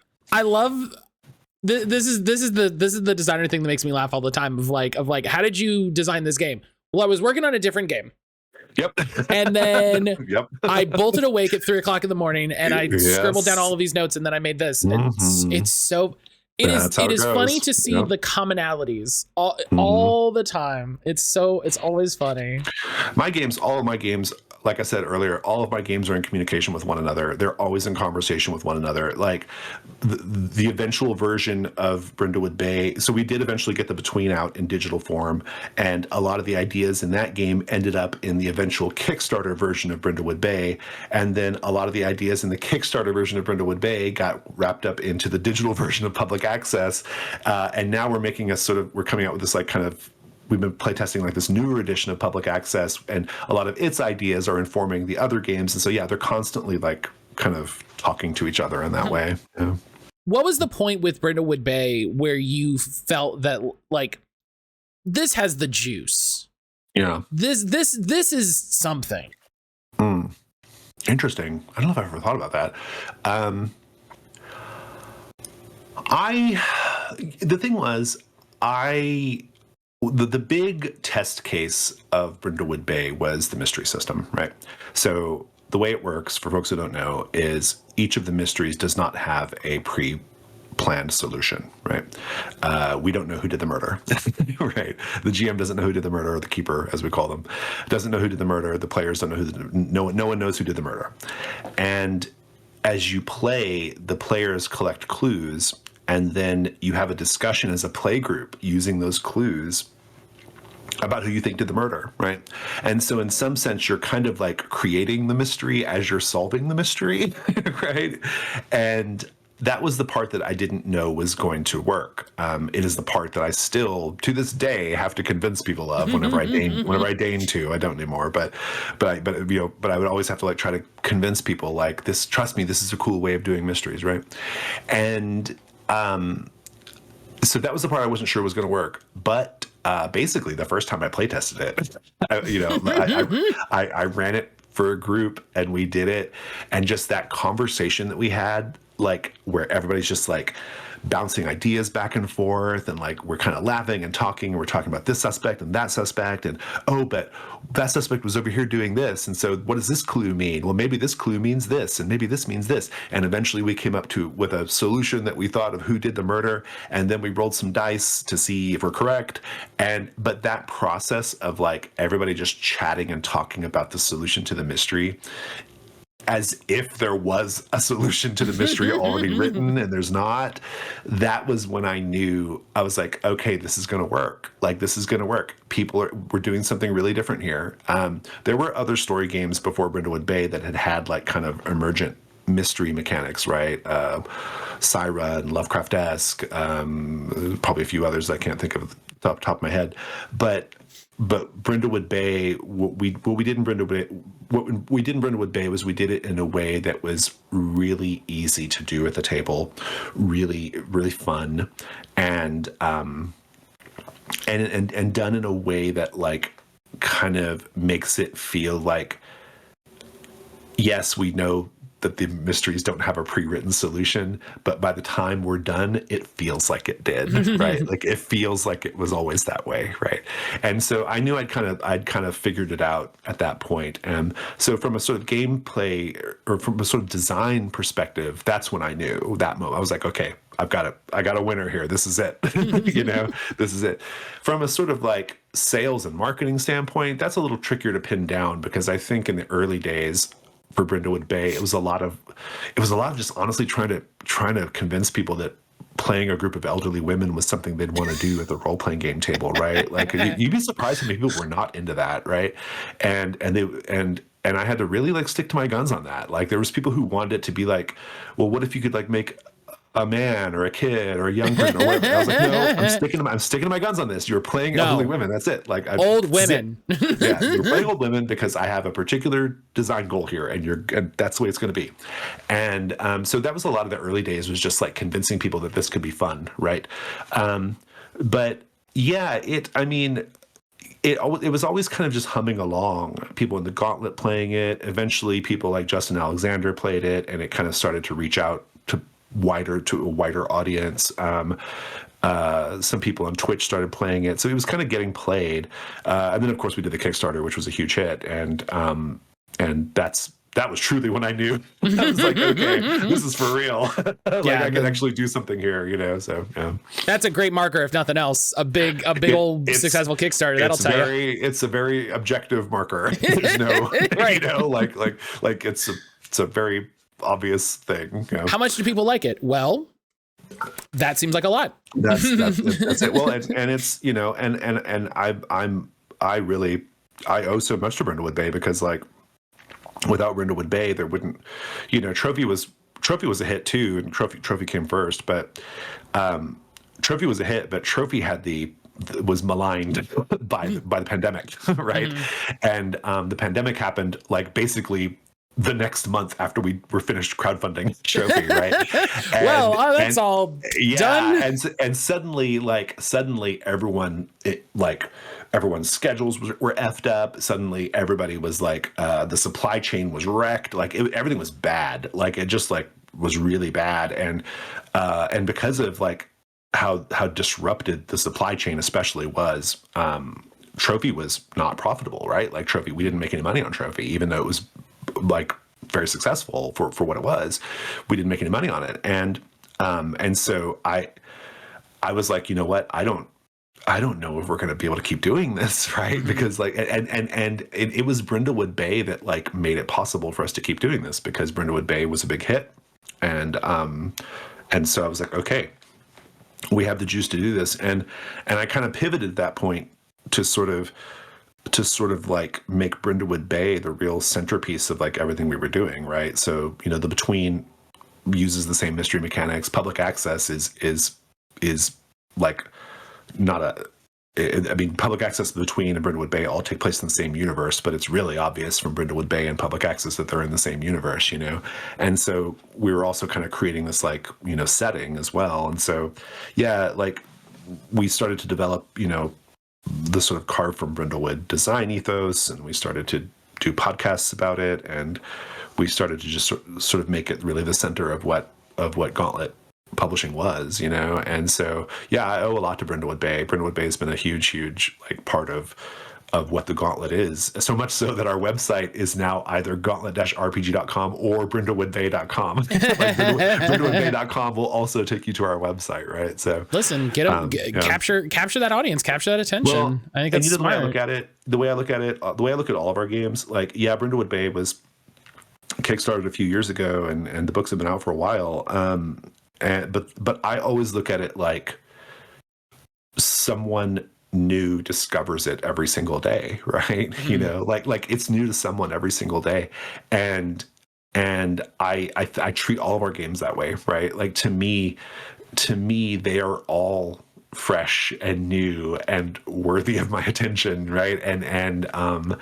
And so yeah, I try not to just move on from things, even Trophy, as much as I love Trophy, like Trophy's like one of my favorite games of all time. Like I love it, but from a business standpoint, it was really hard. But that said, even trophy, like I've managed to at least like to get trophy on a footing to where like if we want to do more with trophy, we can, and I've done that by just continuing to play it, continuing to talk about it, continuing to try to put it in front of people's eyes, people, because again, like, going back to another RuPaul quote, RuPaul always says someone turns 18 every single day.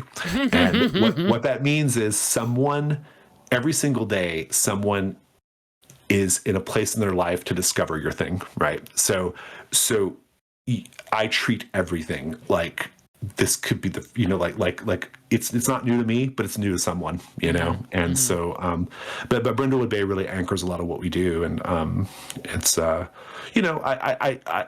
there's a really strong creative community around it. There's a lot of third party content around that game, and around the Between too. And there's lots of Carve from Brindlewood games out there, not as much as I would like, but I think increasingly you're going to see more and more Carve from Brindlewood games. And so in some sense, Brindlewood Bay is also really just important to the hobby and the industry, So I feel like a certain obligation to it, How did you come up with Carve from the Brindlewood? Because I love snappy little system names for PBTA stuff like that. That was someone named Sabine Vocal came up with that. I believe. Oh, was it Sabine? Sabine came up with Rooted in Trophy. I know that for sure. But yeah, someone that's in our also community, very good. Yeah, it is pretty good, right? Somebody in our community just came up with that, and I was like, perfect. I love snappy little names like that. It's so fun. Well, it is, and like I think for a lot of people, especially if you're kind of like if you've been in like Powered by the Apocalypse space for a long time, like I think that like it's kind of like a wink joke, to give your system a little name like that, but it actually has a lot of valence, right? I mean, Carve from Brindlewood is a little silly in a sense, but also a lot of people know that 3-letter CFB, right? Like people say CFB, and that means something to a lot of people. So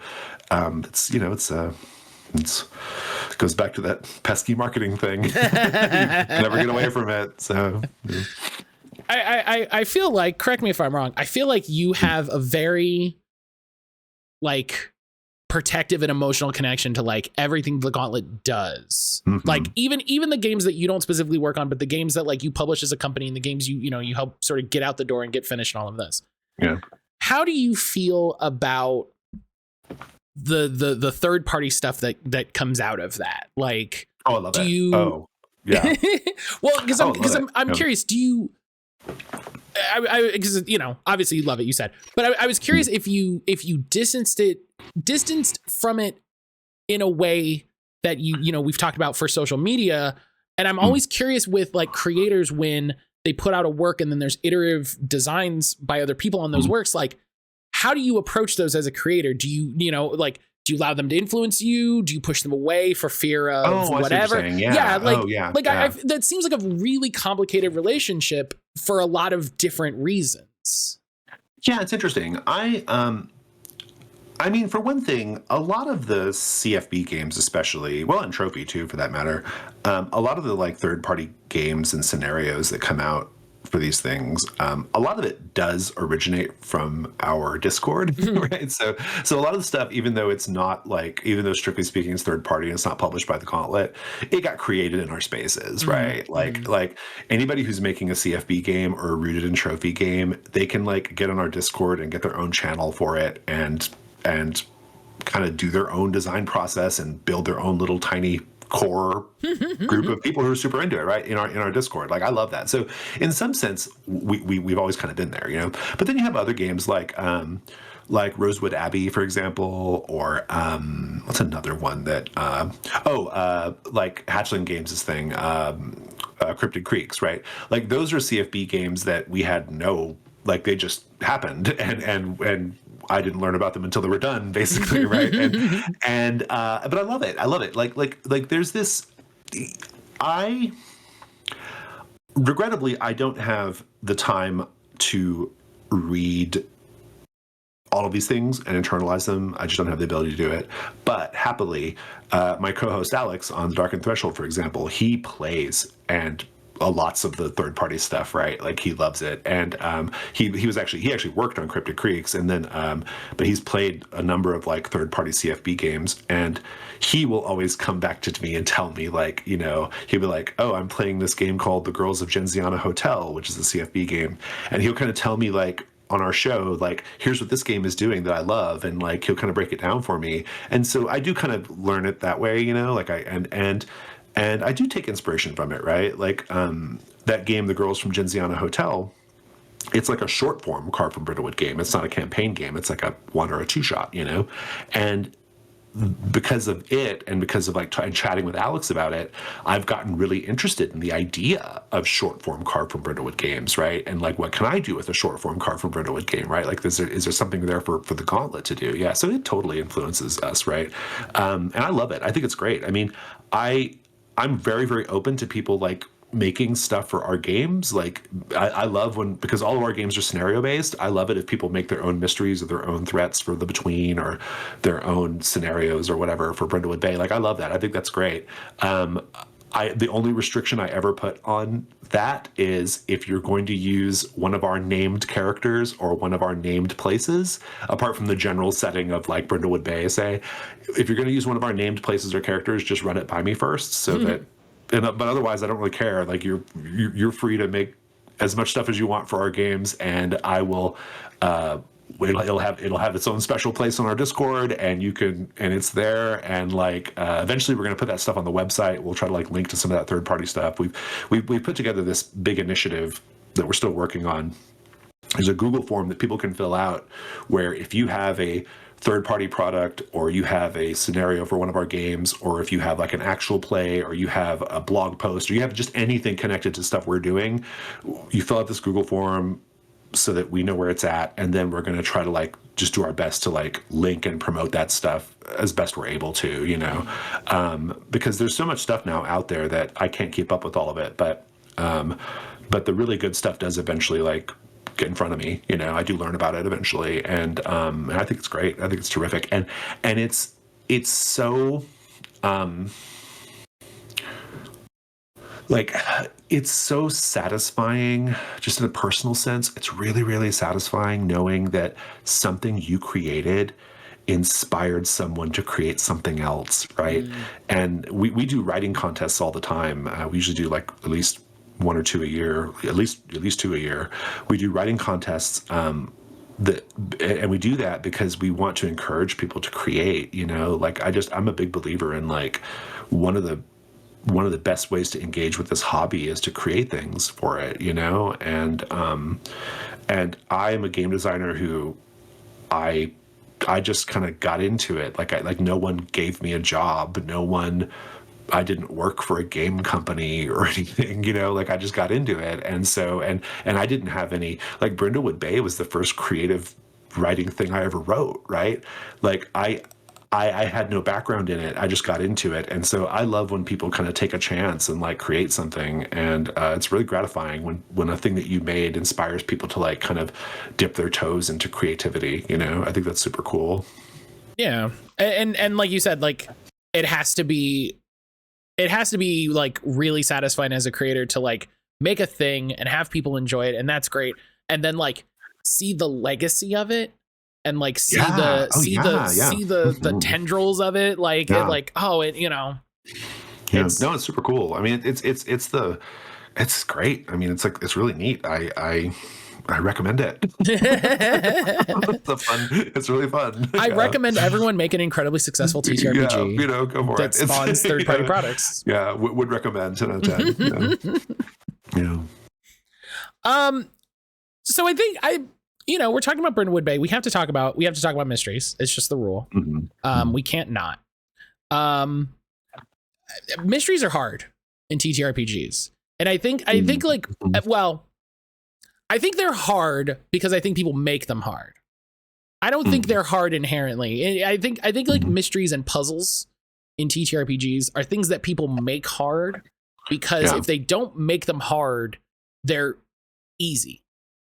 You know, like if you're playing, you know, some sort of fantasy based adventure, you know, dungeon crawler, any flavor, you know, there's like, oh, you find a puzzle And I think like the impulse is to say, oh, well, I want my players to feel like they're solving a puzzle. They want to solve a puzzle. And so let's do a thing. And it's like, well, but really, you should just like roll a die and then like, oh, you're smart, so you got it.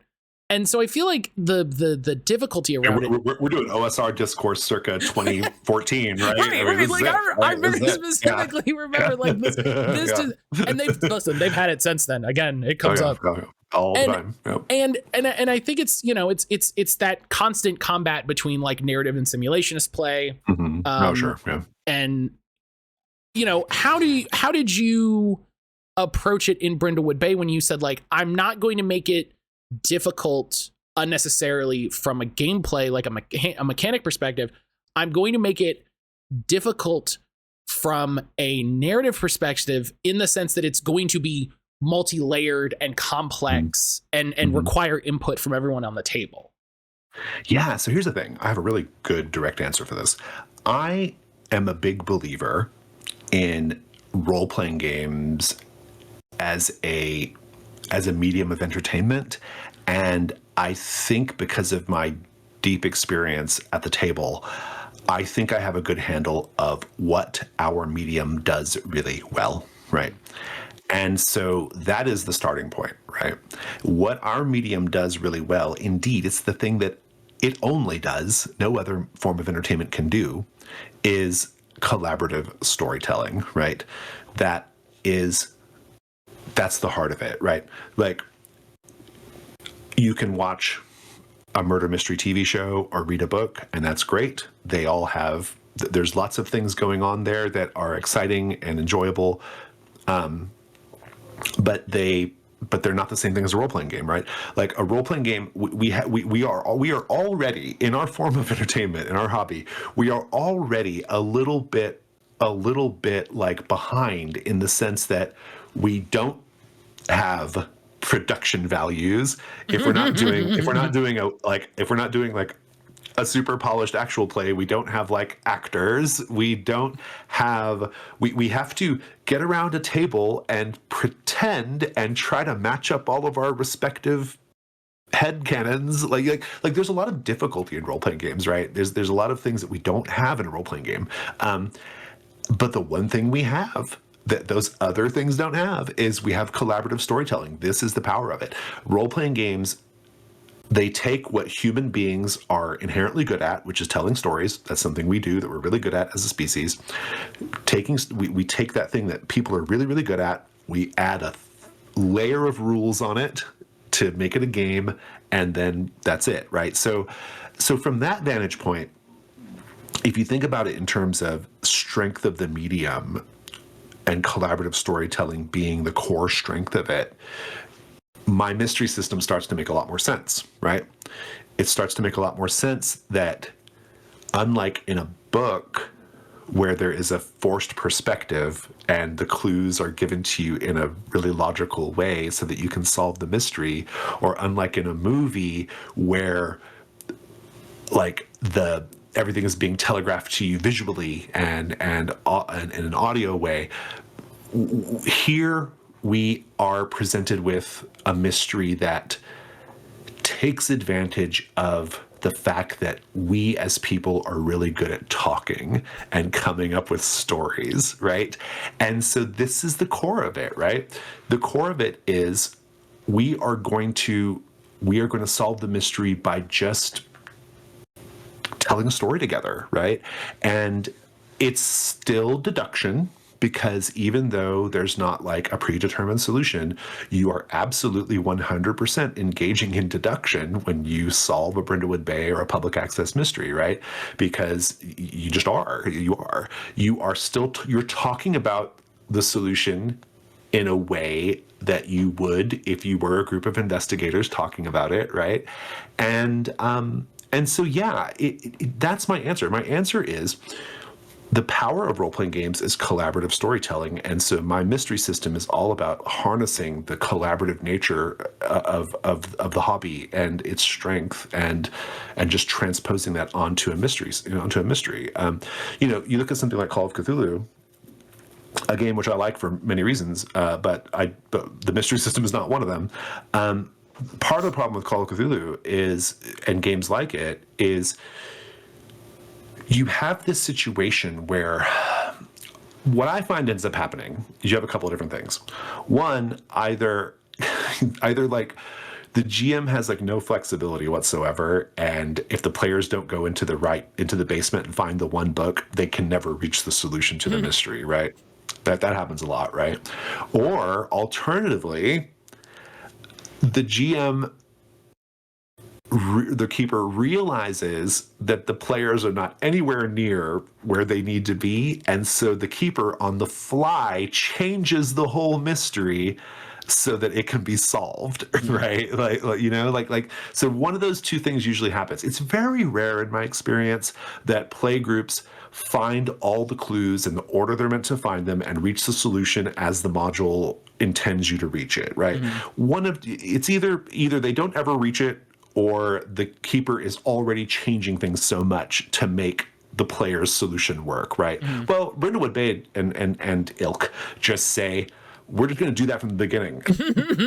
We're just saying from the beginning, right? Like that your cool idea is probably the right answer, right? Like that's how we're doing it, you know? So that's it. That's the main thing. And again, I think you only reach that in the design if, like me, you come from a really, really strong culture of play, right? Like I don't think I land on the Brindlewood Bay mystery system if I had not been playing games like Lovecraft-esque, or playing games, that have, or like Dogs in the Vineyard, right? Like playing games that have like their own version of like narrative mystery solving, right? Like I don't, and I don't think you arrive at that without spending so much time at the table that you spend so much time at the table that you start to realize like what works, right? So I kind of intuited that people were going to love this way of solving a mystery, right? I just intuited it from just my experience at the table, and I was right. Not everybody loves it, but most people I play with love it, right? And so that's it all goes back to play for me ultimately. Like that's how you kind of arrive at that place, But no, it's all about collaborative storytelling. Yeah. It feels like what you've managed to do is sort of build a system of mechanics to replicate what everyone does when they're watching a murder mystery movie anyway. Yeah. My partner and I just watched Murder on the Orient Express, the new one. And I mean, any sort of, like, I remember when I watched like Knives Out, there's the part where you're like 4/5 of the way through the movie, and you can tell threads start coming together, and you're like, it has to be him because of X, Y, Z. You start talking about it. Yep. Oh, it has but it has to be him because you got to remember he wasn't there. He was, and what if you could pause the movie and have that whole conversation and decide, actually, it's most interesting if it's this person because of this, this, and this, and this. It's cooler if there was a secret passage that let them be in two places that you don't expect. And then, hey, that's the movie. You unpause the movie, that's the movie you came up with. You're kind of like I said, you're kind of creating the mystery as you solve it, right? Which I think is fun. And for a lot of people, I get it. There's a lot of people who I'm never going to convince of this. Like they're just always, I'm just never going to convince them. They're always going to be like it's not real, but whatever. No, it's better if you write the name of the murderer in an envelope and put it down, and then we have to get it right. Exactly. Yeah, like there's just some people I'm never going to reach, and that's fine. And I'm not even like criticizing how they want to do it. Like they have a particular way they want to do things, and that's fine. Everybody should go have fun however they want to do it. I've reached a point where enough people realize how cool this is the way we're doing it that I'm just going to keep focusing on those folks. And I think it needs to be said, like, I think so much of what makes Brindlewood Bay exciting is the like incredibly specific and evocative setting. Like you mentioned, like you're playing as old women, and you were very firm about that. And I think that adds so much character and excitement to it, because like it makes it make more sense that the theme of the game would be a murder mystery type game than if it was, if it was just 4 guys, then it's just like, oh, well, they would just go fight the cult or something like that. You know what I mean? And 4 grannies aren't just gonna, get strapped up and go into the cave by the sea. Well, but also, like, and I think this is kind of what you're getting at a little bit. Like, there's also this idea of like just emulating genre, right? Mhm. I mean, I am pretty plainly emulating, Murder She Wrote, Miss Marple, Poirot. Like, I'm trying to like emulate a really particular type of genre convention, which I think helps people get into it, right? Like they accept a lot of this sort of like what we're doing here precisely because we're clearly doing a genre thing, Yeah. The murder mystery genre is not one where detectives and investigators and stuff are overly combated, overly violent, they're not. It's like, why does Trail of Cthulhu and Call of Cthulhu have so much emphasis on combat? It's like that's not what you should be doing, right? But anyway, yeah. But yeah, and it's listen, if you haven't tried it, take this as an opportunity. Take this as a chance. Go to the Gauntlet. I don't know. Go watch an AP. Go watch an AP. Is there one AP that you would point people to if you're like, watch this one? I'm actually going to say not a Brindlewood Bay one. I'm going to actually, I have one on my channel called The Ninth Step, which is quite good. And there are some really good ones out there. But actually, lately, the really good APs I find are for the Between. We have some really good APs for the Between that are kind of out in the system right now. There's one on the Bad Spot YouTube channel, which I'm in the middle of right now. Running it for them, and it is fantastic. So good. And then we have this podcast one with Ain't Slayed Nobody for the Between. For Brindlewood Bay, I would recommend on my YouTube channel, my playlist called The Ninth Step. That's where most people who need some help learning Brindlewood Bay, that's where most of them are going, is to watch that. But I actually have it in mind to put a new one up pretty soon, because The Ninth Step, as much as I love it, it's a little older now, and I think that it kind of came out like when the newest edition of the game was still kind of being made. So I kind of want to do one that's like fully like post new edition, So that's going to happen at some point. But yeah, that. I would probably start there. Yeah. That's great. Yeah, I always find it's so effective. Like when people say like, "Oh, go watch an AP," it's like, which one? Like tell me, point at it. We're coming up on time, so sadly, Jason, we're coming to the end of our time together. This is usually where I take the opportunity. Jason, thank you so much for coming on, for making time and chatting with everybody. Like it's people, as I keep saying, people keep saying yes. And I don't know what to do about that. I don't know how to feel about that.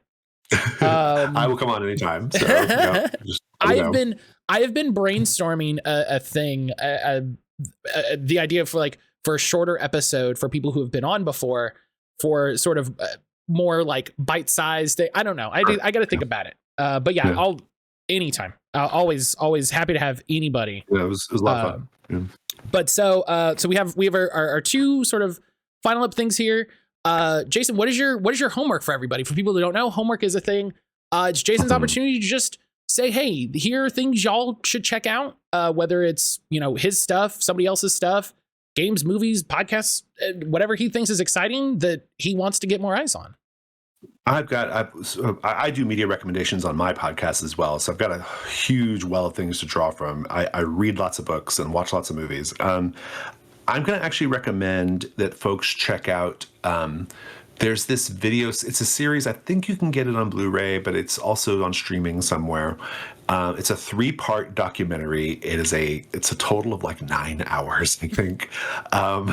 It's called In Search of Darkness. In Search of Darkness, Part 1, Part 2, and Part 3. And what this is it is, in each part, they go from 1980 to 1989, and they cherry pick different horror movies from that year, and they have like talking heads who kind of like talk about it. They show clips of the movies, and then they have people talk about it.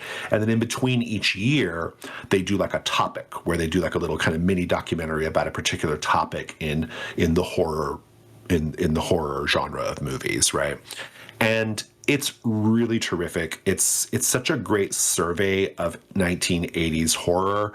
We've talked a lot about mystery on this, but the Gauntlet's also known quite a lot for horror games as well, right? And so horror is a big focus for me, and in particular, I love retro horror, 80s and 90s horror especially, and 70s too.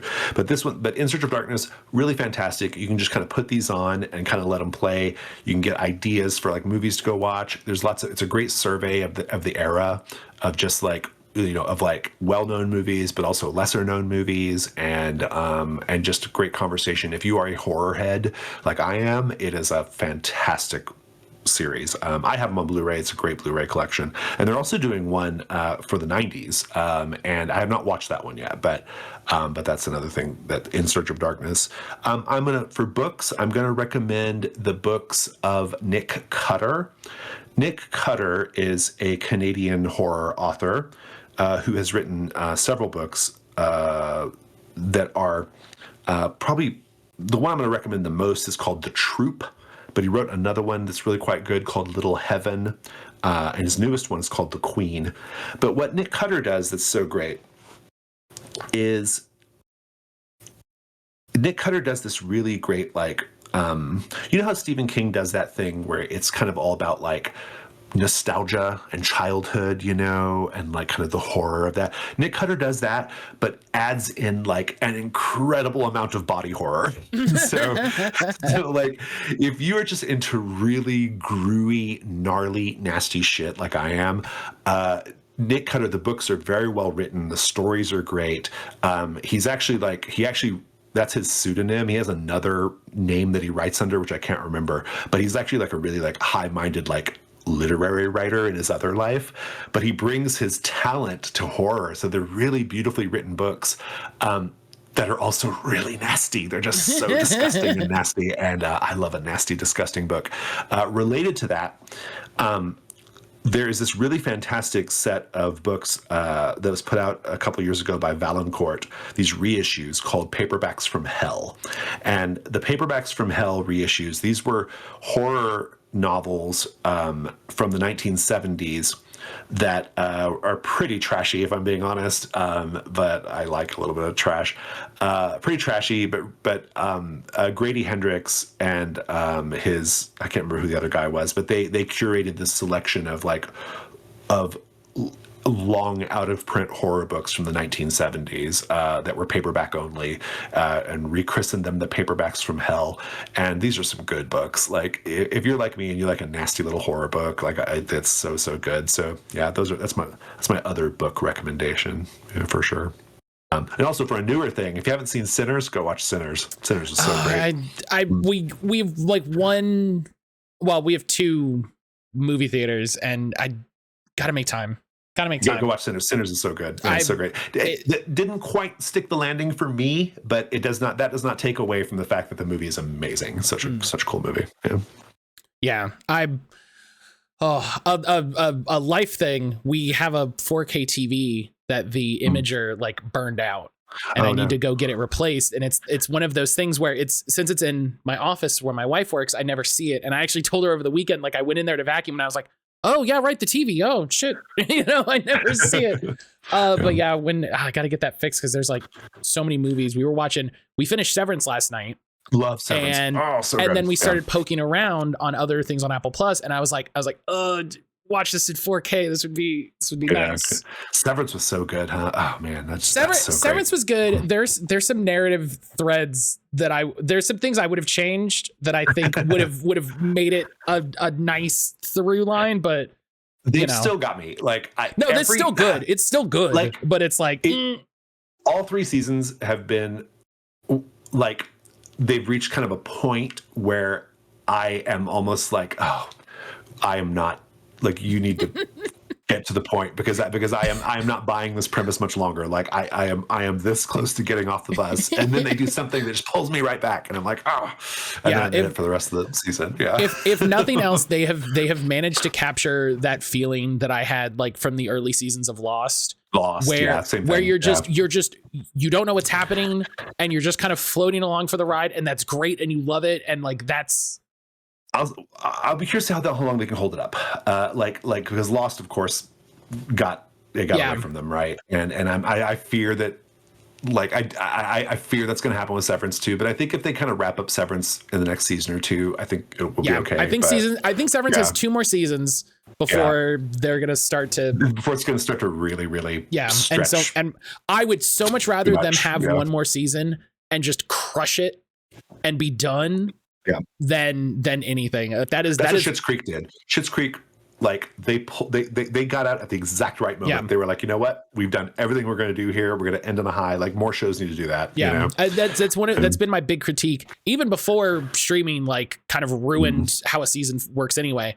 That was always my big critique with American television shows, was they just seem to want to run forever and not really have an idea. And I'm like, no, demands of network, find a good spot, finish it, have an ending. Absolutely. Hey, we're about to do. This is the 3 question. This is the last question. This is our fun little outro thing. Jason, this is the 3 question. I came up with it during the first episode. I asked my guest, the wonderful Star, her top 3 AP actors she would have on her show, and ever since then I've asked somebody their top 3 something. Come up with it during the episode. Just a fun little outro, fun little silly question. People keep having answers far too ready to go, and so I feel like I need to step my game up. When I interviewed Lola, I was like, Lola, what are your 3 favorite planets that aren't in the solar system? And they fucking pulled out a chart with research and knew the classifications, and I've never recovered. I've never financially recovered from this. Because you want it to be approachable, because I don't want it to take 20 minutes, but also, you want it to be a little fun. Sure. Yeah. So Jason, what are your, other than Murder, She Wrote, can't say it, can't cheat, what are your top 3 murder mystery protagonists? Oh, that's really great. Well, I absolutely love Benoit Blanc from the Knives Out movies. He is fantastic. Really just a great character that I want to know more about. I find myself wanting to know more about Benoit Blanc than anything else going on in those movies, even though I love those movies. So certainly Benoit Blanc. I'm going to say this is a real outside the box answer, but there was this book called The Sweetness at the Bottom of the Pie. This was about 10 years ago, and I think there's been a sequel, but I haven't read the sequel. But it's a mystery book. The character, the investigator, is this little girl. She's like 12 or something, or 11 or 12, and she kind of stumbles onto this murder mystery, and she kind of solves it the way a little kid does, and so she's fantastic. Just love. That's just a great book, and she's just a really well drawn character. And then I'm gonna go with my third one. There's so many here, but let's go with, the easy answer is Columbo, but do I want to say Columbo? That's the really easy answer. I'll probably just have to go with that. Yeah, go with Columbo. You have to wait against other things Yeah, I think Benoit Blanc and Columbo nail the thing that I think you need to have a little bit in a murder mystery, like investigator or detective, where they're a little weird. They're a little weird. They're a little rumbled, they're a little just what's going on with you? Yeah. Which, shouts to Monk. That's another good one. Yeah, overlooked. But that's gonna be it. Jason, thanks so much for your time. Hey, Matt, this is great. Thank you. Yeah, it's such a joy. They can't let me keep getting away with this. I can't. I have to keep saying. But that's gonna be it. Go ahead, say bye, everybody.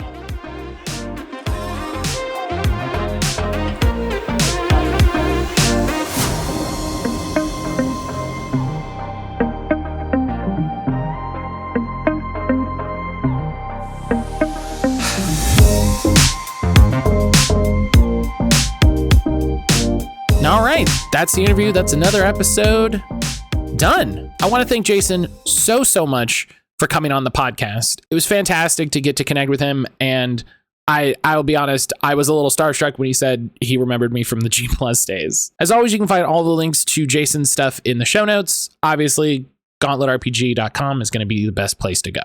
It really means something to me that in everything that's happened over the last roughly decade and all of the change and problems and all of this, that something like the Gauntlet has maintained and has survived and is not only just survived, but thrived and is active and is, producing games and players and all of that. Having that consistency in one thing, it means something to me. I recommend everyone go check out their Discord, go engage with the community. You will more than likely have a really good time. But so the fun announcement that I teased at the beginning, I'm very excited to announce that What You Doing Podcast has our first sort of partnership thing. I've been chatting with Tony over at Plus One EXP, and he was incredibly generous enough to offer a discount code for listeners of this podcast. If you're not familiar, Plus One EXP is a fantastic group of people that work very hard to help designers get their games in front of players and help players discover amazing new games. The more that I become aware of the community, the more I realize how much Tony is working in the background to help people get connected, to help people find resources, help people get what they need. He's a big help with Zine Month, which we interviewed a ton of people for. And so it is just a fantastic opportunity to have this discount code for everybody. The code is going to give you 10% off of any physical or digital purchase on the Plus One EXP web store. And it also is going to give you 10% off of your first month of the RPG Zine Club. And the Zine Club is a fantastic initiative where every month you can subscribe to get OSR style games, story style games, or screw it, both of them delivered to your inbox or your mailbox monthly or every other month. They also have a friendly local game store option, which is a great way to get smaller works directly in front of people in stores. Now, again, the code is WD Podcast, all one word. You'll find it in the show notes if you want to just copy paste, but go to plusoneexp.com, 10% off your order, anything you want, or your first month of your Zine Club membership. Thank you again so much to Tony. I really appreciate it. As always, if you want to follow the show, you can do so at Blue Sky or Instagram. I uploaded the first little snippet from the podcast, a little video snippet on Blue Sky and Instagram the other day. I remembered there's an Instagram account. I don't know why I forget Instagram so hard. If you followed this show over on Instagram, I appreciate you. Thank you so much.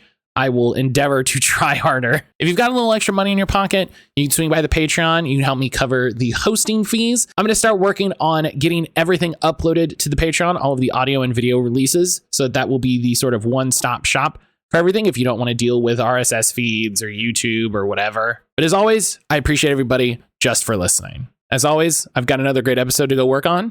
So I'll see you in the next one.